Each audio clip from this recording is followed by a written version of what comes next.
Hindi po kayo maniniwala, ito po yung ginagamit nilang toothbrush. Ito po yung pinaka-toothbrush nila dito, hindi po sila nagamit na yung toothbrush natin at saka toothpaste. Yes. Ayan po, ginagamit yung toothbrush. Pero ang puti po ng ipin nila, napakaputi ng ipin nila pag yan ang ginagamit nila. Ayan po.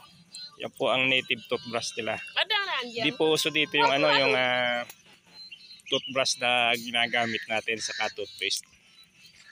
Lahat po, mga babae, mga lalaki, yan po ang ginagamit na toothbrush. Tamam? Yes. Okay daw po. Tamam daw po. No need toothbrush.